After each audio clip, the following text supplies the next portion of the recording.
Welcome. In this video I'm going to be taking a look at this VDIAGTOOL VD31 OBD2 scanner with key fob battery reader. So this is provided to me by the distributor, but they're not compensating me for this video and they're not reviewing it before I post it. If you find this video helpful and you want to purchase one of these, I'll put a link to it in the description, and if you use that link it helps me out a little bit and doesn't cost anything extra. So this supports OBD2 or EOBD MIL status, so that's what they call check engine light now. It's the malfunction indicator light. Voltage test, data graphing, smog check, data printing, DTC lookup, so that's trouble codes. And then we have these modes here for emissions testing.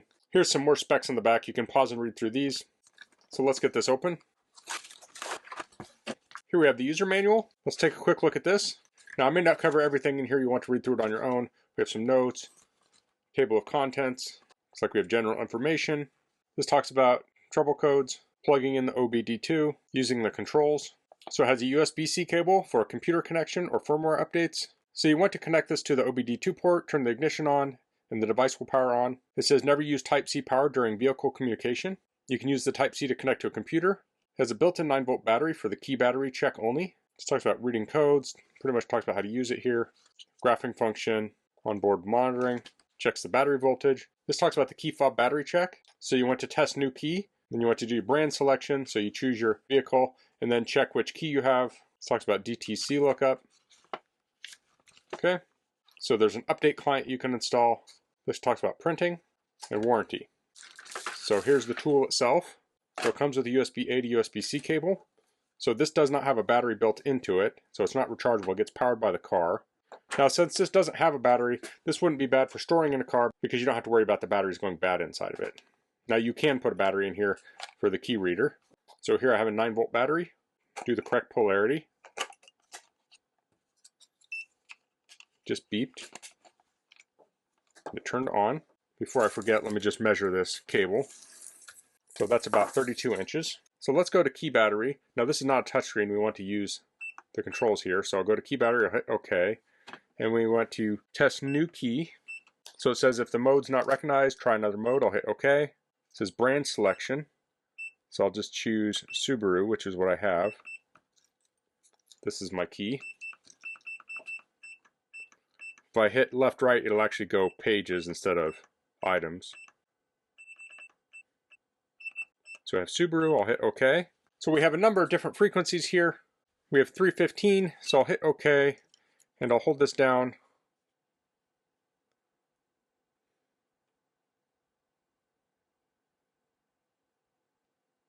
And that's not showing anything, so I'll go back and I'll go to 433, try it again. That's not showing anything. I'll go back and I'll go to 433.92.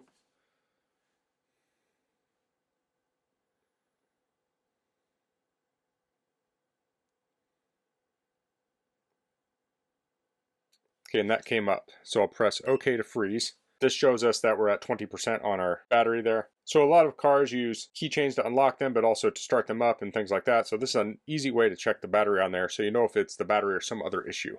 So I'll exit out of there. Now I can also press the little key button on the bottom to take me directly to key scanning. So this is currently running off the 9-volt battery. So if you just want to play around with this and learn it and you don't want to plug it in your car, we can use the USB. So I'll take this out. We'll plug into the USB here and plug into USB power. And this is going to boot up. Let's take a little look at this here and then we'll go test it out on the car. So we have OBD2. We have read code, clear code, live data, freeze, malfunction light, vehicle info, O2 sensor, mode 6, mode 8. Looks like that's it. And for battery, it checks the battery voltage, which it does not have any right now. Here we have the DTC lookup, review. So if we store a data stream, we can look at it there. And then print. So that's for printing. Then we have settings. Let's check everything here. That looks good to me. We can turn the beep on or off. Let's turn that off. And we have self-test. So I'm going to go take this out to the car and we'll test it out. Now I don't want to have USB. I'll plug this in and we'll get its power from the car. Now here I'm out at my 2016 Subaru Outback and it's a little tight filming under here. But we have the OBD2 port right here under the dash. So I'm going to plug this in here. It's kind of hard for me to film, but it's pretty straightforward. I just want to make sure that I have the narrow end lined up, and I'll plug it in. I'm in the car. I'm going to turn the car on.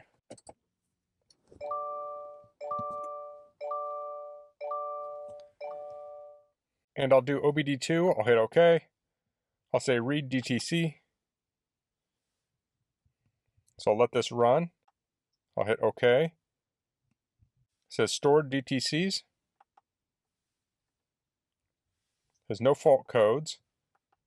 Pending DTCs. None. Nope. Guess not. Okay, so I'm not seeing any of those. Let's look at live data.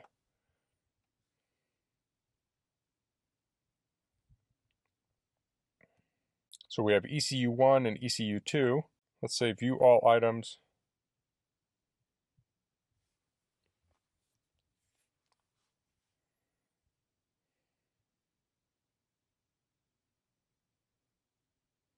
So here we have the data streams. Let me start the car. So we can see the engine coolant temperature is 51 degrees. Now it's 53, so it's already warming up. Let's go to the next screen. So here I have engine RPM. I'll rev this up just a little bit and we'll watch that climb. So you can see that going up. Here we have throttle position. I can affect that pretty easily here.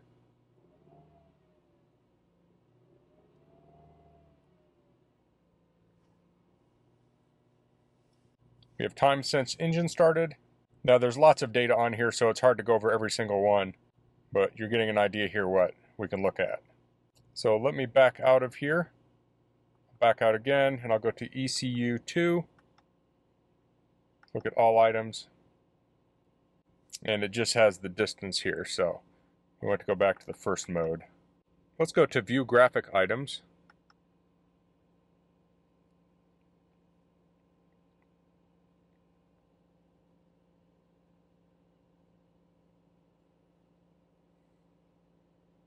And let's pick some, let's do engine RPM.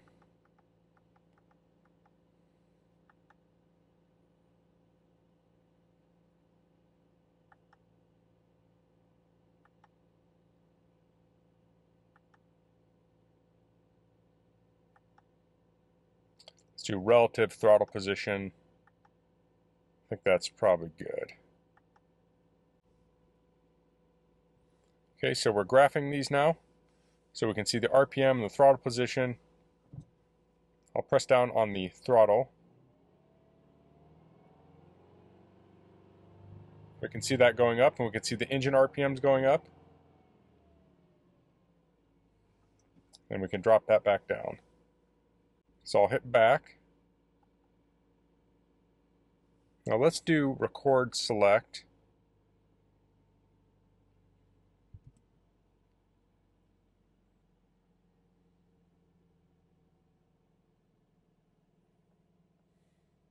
And I'll choose some things here.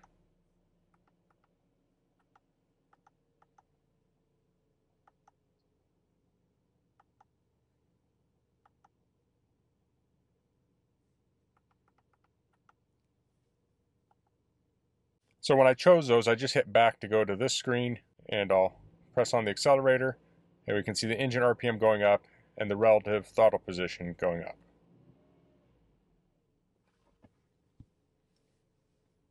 Okay, so I'll back out of here. So we'll go back to the main screen and we'll go to review, say review data stream, and here's the data stream we recorded, and we can watch that back. Let's go to battery here, and this is showing the battery voltage. So if this was like 12 volts, we'd know the alternator is probably bad. Now this isn't a full-on alternator test, but it can give you a good idea. So there's a number of features on here. If you think you have a sensor bad, you can go in and start recording those sensors and take it on a test drive, and then when you come back, you can review that, and then use that to help diagnose if a sensor is bad. So that's the VDIAGTOOL VD31 OBD2 scanner with key fob battery checker. This is a nice, lightweight, easy to use OBD2 scanner. This would be handy to store in your car. So if you ever have a check engine light when you're out on the road, you can plug this in and find out what it is right away, and then know if you can continue on your trip or need to seek repair quickly. Of course, when I have a tool like this, I always like to offer it up to other people if I find out they have a check engine light. And as I said before, a nice feature of this, it doesn't have any batteries, so if you store this in the center console of your car, that battery's not going to leak all over the place if you remove the 9-volt battery. So it makes it ideal for that kind of scenario where you may not use it for months on end. So that's all I'm going to cover in this video. If you have any questions, please leave them in the comments. If you like this video, please click like. If you haven't subscribed to my channel, I'd appreciate if you could do that. And thanks for watching. Until next time, goodbye.